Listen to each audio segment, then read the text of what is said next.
I walked into my own dining room on a Tuesday evening and found 8 men sitting around my table. Not friends. Not family.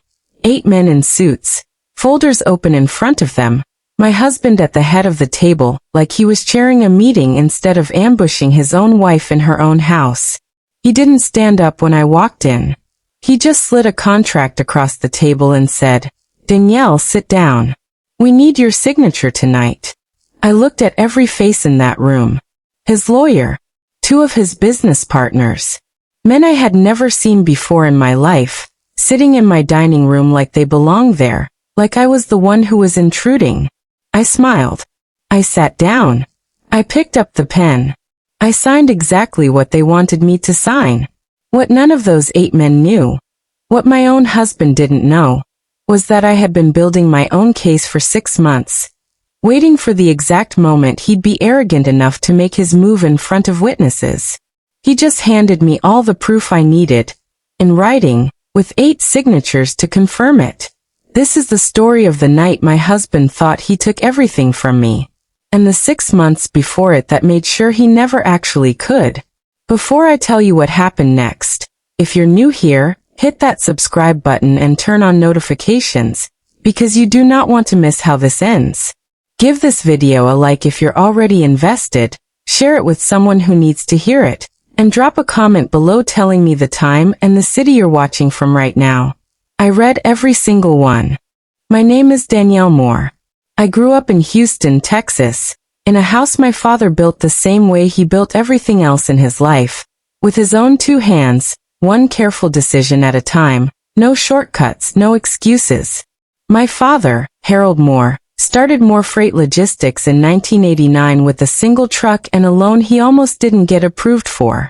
By the time I was in high school, he had a fleet of 40 vehicles and contracts with 3 of the largest retailers in the state.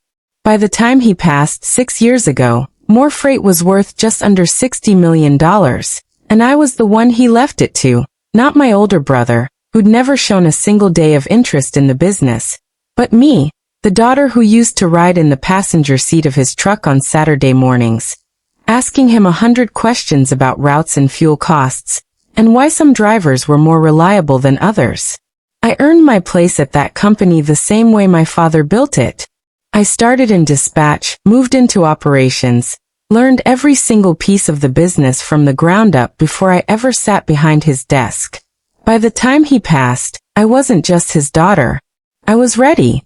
I never expected that the biggest threat to everything my father built wouldn't come from a competitor, or a bad contract, or a recession.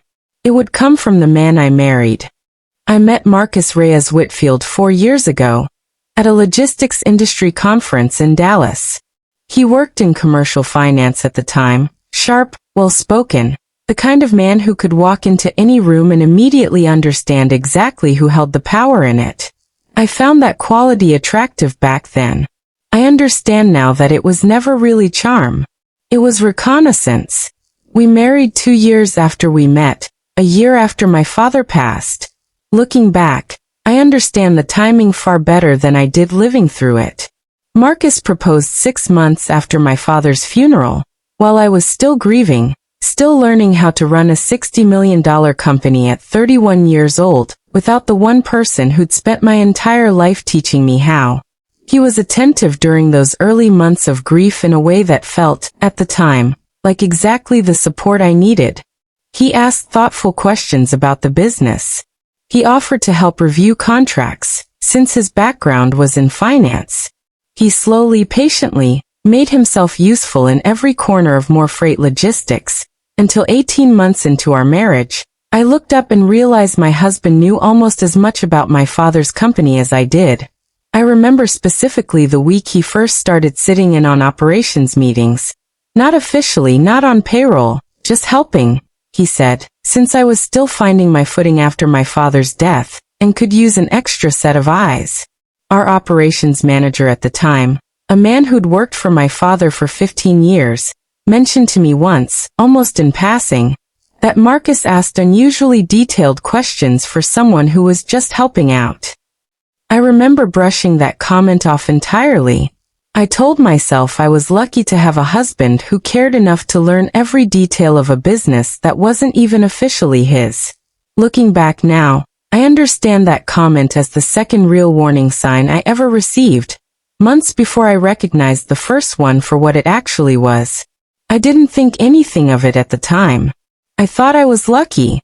I thought I had a partner who genuinely cared about protecting what my father built. I was wrong about almost all of it. The first sign something was wrong came 8 months ago, in a conversation so small I almost didn't remember it until much later, when I went back through everything with a far more careful eye. Marcus mentioned, casually over dinner, that he'd been talking to a colleague about restructuring options for family-owned businesses, a way, he said, to protect companies like mine from unexpected liability, from lawsuits, from the specific vulnerability of having all the ownership concentrated in one person's name. It's just smart business, Danielle, he said. Any advisor would tell you the same thing. You're carrying too much personal risk. I didn't think much of it. I told him I'd look into it eventually, and I meant it, genuinely, because it did sound reasonable on its face. The second sign came 4 months ago, when I noticed a slight discrepancy in one of our quarterly reports. Nothing dramatic, just a set of numbers on a vendor contract that didn't quite match what I remembered approving. I asked our company's longtime accountant, a woman named Patricia who'd worked for my father for 11 years before working for me, if she'd noticed anything unusual. Patricia hesitated before answering, which was unusual for her. Danielle, I don't want to speak out of turn, but Marcus has been asking me for financial summaries pretty regularly the last few months. Detailed ones. More detailed than I'd typically prepare for a spouse who isn't officially on payroll. That was the moment something in my stomach went cold and stayed that way. I didn't confront Marcus that night. I did something my father taught me instead, the same lesson he'd drilled into me since I was 16 years old, riding in the passenger seat of his truck. Never react before you understand the full situation. Gather everything first. React second, and only when you're ready. So I started paying attention, quietly, carefully, the way you'd study a competitor before a negotiation rather than the way you'd confront a husband you still, at that point, desperately wanted to trust. I found the first real piece of evidence in Marcus's home office, 3 weeks later, while he was traveling for what he told me was a work conference. A folder, tucked inside a locked desk drawer I happened to know the spare key for, because I was the one who'd originally hidden that spare key years earlier, long before I had any reason to think I'd ever need it against him. Inside, draft after draft of a restructuring agreement. Not the kind Marcus had described to me over dinner months earlier. Not a liability protection measure.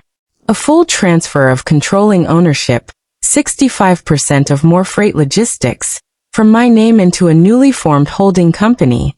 A holding company where Marcus Reyes Whitfield was listed as majority manager. I sat on the floor of his office for a long time, staring at those documents, understanding for the first time exactly what 4 years of marriage had actually been building toward. I also found something else in that folder. Bank statements showing a pattern of loans Marcus had taken out against assets he didn't fully own. Assets tied, indirectly, to More Freight's own credit standing. He wasn't just trying to take control of my father's company out of ambition. He needed it. He was drowning in debt he'd never once mentioned to me, and my company was his exit plan. I made a decision that night, sitting on the floor of his office with those documents spread out in front of me. I wasn't going to confront him. Not yet. Not until I had built something airtight enough that he couldn't talk his way out of it, couldn't reframe it, couldn't do what men like Marcus always do when they're caught. Turn the story around until somehow you're the one who looks unreasonable. I spent the next 6 months building my own case, quietly, methodically, using every skill my father ever taught me about running a business, and every instinct my own gut had been screaming at me for months.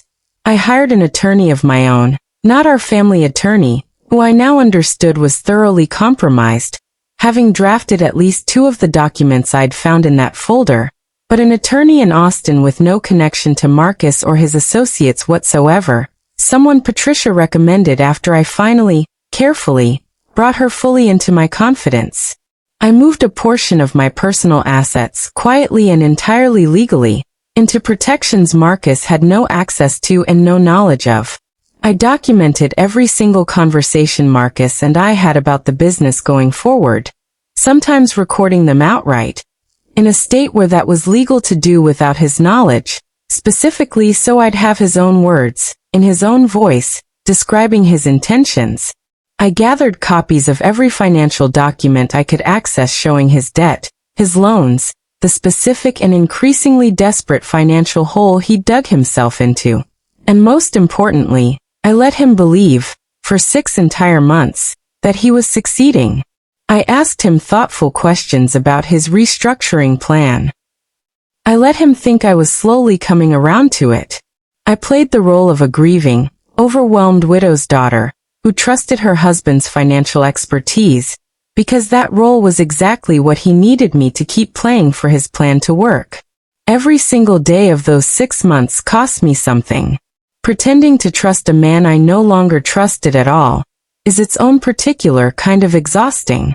But I thought about my father every single day I did it, about the truck, about the 40 vehicles, about $60 million built one careful decision at a time. And I reminded myself that he didn't build more freight logistics by reacting emotionally to every threat that crossed his path. He built it by being patient enough to win. There was a night, about 2 months into that 6-month stretch, when I almost broke. Marcus came home late from what he told me was a client dinner, and he was warm with me that evening in a way that felt, for just a moment, like the man I'd actually married 4 years earlier. Asking about my day, pouring me a glass of wine, sitting close to me on the couch the way he used to before I understood what he was actually building behind my back. I remember sitting there, wine glass in hand, feeling something dangerously close to doubt creep in. Maybe I was wrong. Maybe the folder in his office had an explanation I hadn't considered. Maybe 6 months of quiet surveillance against my own husband made me the villain in this story, not him. I excused myself to the bathroom that night and sat on the edge of the tub for 10 minutes, just breathing, just reminding myself of every single bank statement, every draft contract, every conversation Patricia had carefully, nervously brought to my attention.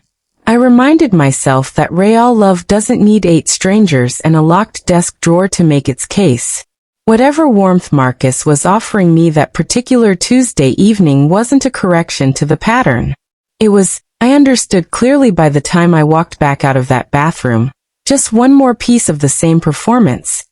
The same charm that had first drawn me to him at a conference in Dallas 4 years earlier, now being redeployed to keep me calm, keep me trusting, keep me exactly where he needed me to be until his plan was ready. I went back out to that couch, smiled at him, and asked him more thoughtful questions about his restructuring plan.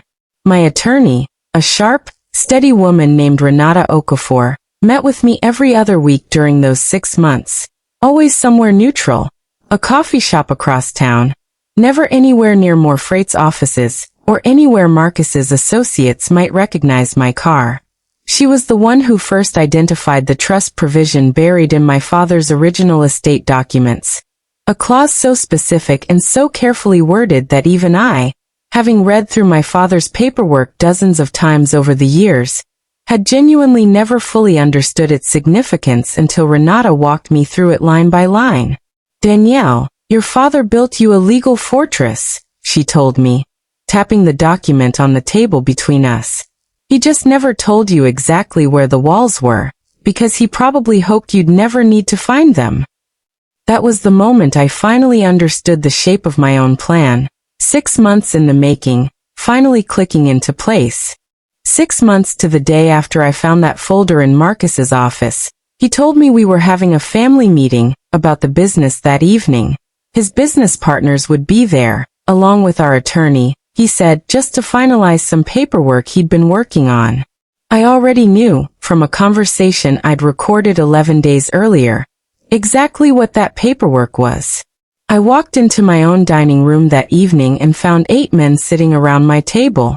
Marcus's lawyer, the same one who'd drafted the transfer documents, 2 of his business partners, men I recognized from photos I'd found during my 6 months of quiet research, both of them investors in whatever Marcus was planning to do with my father's company once he controlled it, and 5 other men I had genuinely never met before, though I'd later learn exactly who each of them was and exactly what role they'd been brought in to play.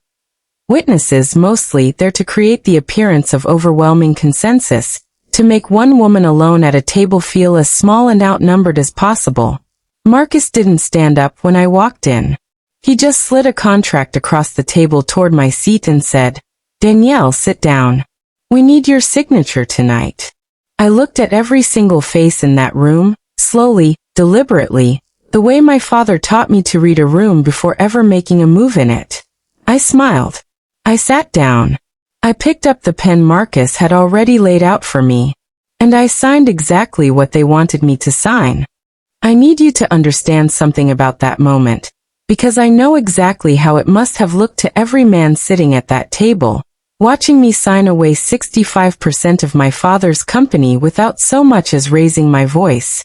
I signed it because I had already spent 6 months making absolutely sure that signature would mean nothing. 3 weeks earlier, my attorney and I had filed a formal legal claim, quietly, without Marcus's knowledge, establishing that more freight logistics controlling shares were protected under a trust structure my father had actually set up years before his death. One Marcus had never known existed because it had never needed to be activated until that exact moment. My father, it turned out, had built in a safeguard decades earlier, a specific legal provision requiring any transfer of controlling ownership to pass through an independent trustee review. A provision Marcus's own lawyer, in his rush to draft an aggressive contract, had somehow never uncovered in his research. My signature that night didn't transfer anything. It couldn't. The contract Marcus had 8 men in my dining room witness me sign was legally worth exactly nothing, because the shares it claimed to transfer were never mine alone to sign away in the first place. But I needed him to make that move in front of witnesses. I needed 8 men in a room to watch my husband orchestrate exactly what I already had 6 months of evidence proving he intended to do: coerce his wife, using a room full of intimidating strangers, into signing away her late father's company while he was drowning in personal debt he'd hidden from her entirely. Every single person in that room that night became, without realizing it, a witness for my case instead of his. Act 8. The Unraveling. It took 3 weeks for the trust provision to formally block the transfer, and 3 weeks for Marcus to fully understand what had actually happened in that dining room. He came to me first with disbelief, then with anger, then finally, when both of those failed, with something that almost resembled genuine desperation. "Danielle, you have to understand the debt. I was trying to fix it before it became your problem too. I was trying to protect us." "You were trying to protect yourself, Marcus. There's a difference, and I think some part of you has always known it." He tried briefly to argue that I'd deceived him, that recording our conversations, hiring my own attorney, moving my own assets, all of it constituted some kind of betrayal on my part. My attorney handled that argument efficiently and permanently in the weeks that followed, pointing out correctly that every single action I'd taken was not only legal but was specifically protection against a documented plan to defraud me of a $60 million inheritance. The 8 men who sat in my dining room that night scattered fairly quickly once the legal reality became clear. His lawyer withdrew from the case entirely, citing a conflict of interest he should have identified months earlier. His business partners, once they understood the transfer would never hold up, and that their own names were now attached in writing to an attempted fraud, distanced themselves from Marcus almost overnight.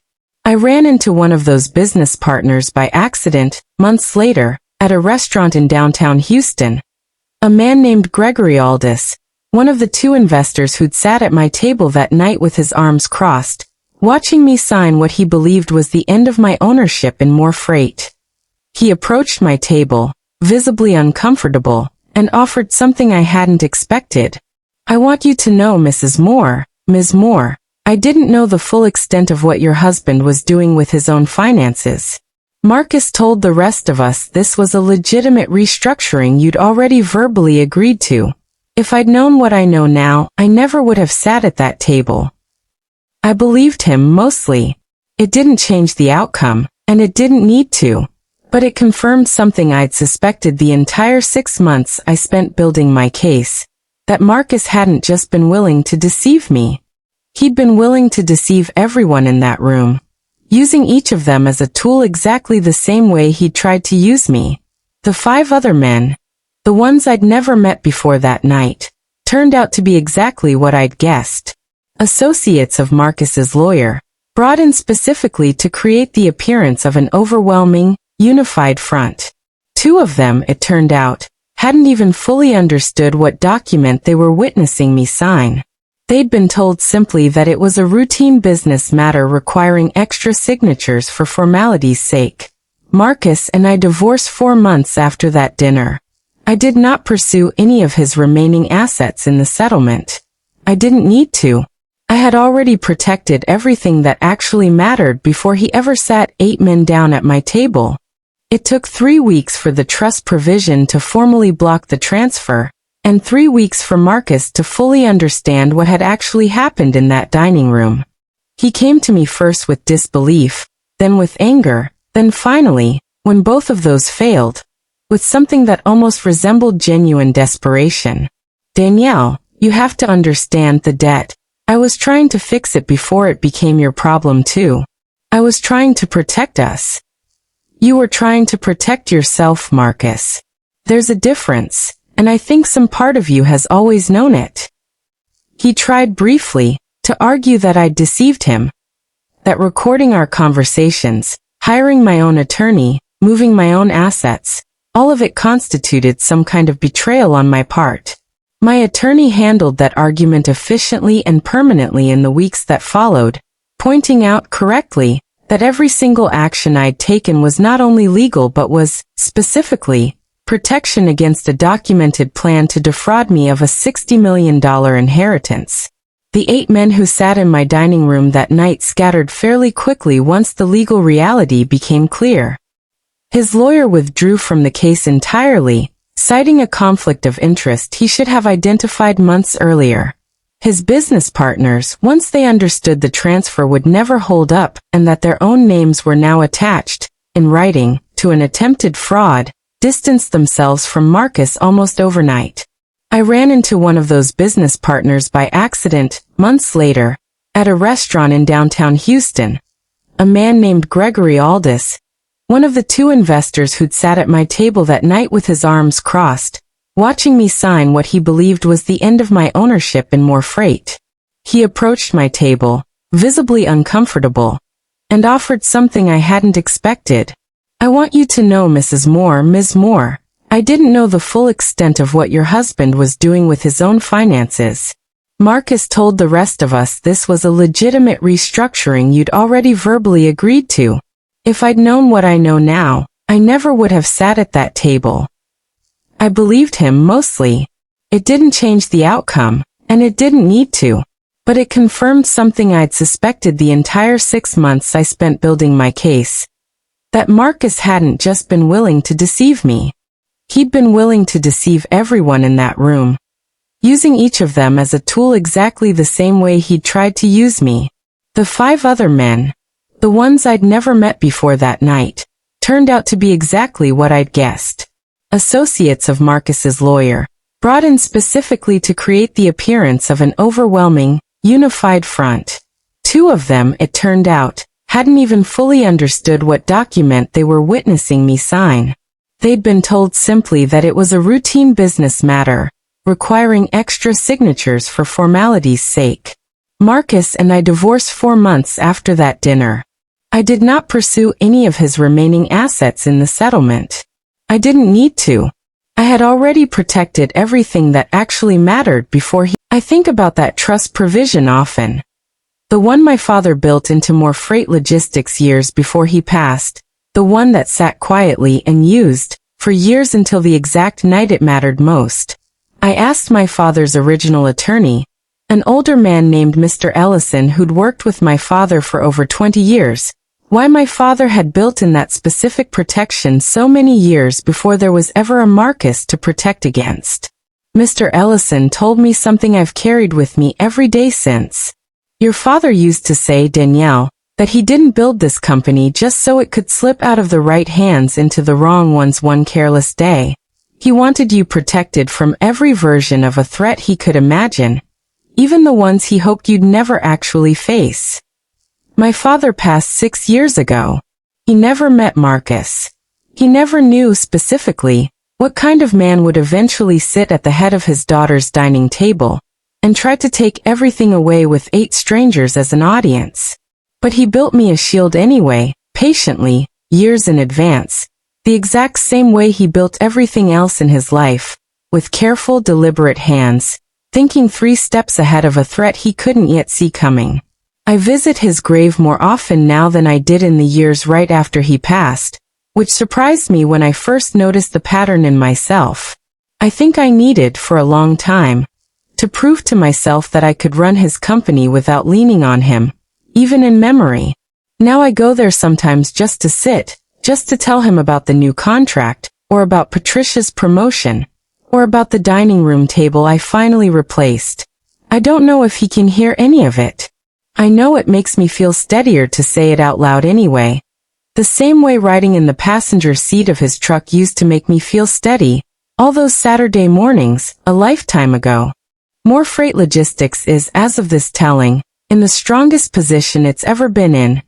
A new contract with a major national retailer signed last spring, revenue up 18% over the previous year, and a leadership team I built myself, from the ground up, including Patricia, who I promoted to Chief Financial Officer the same month my divorce was finalized.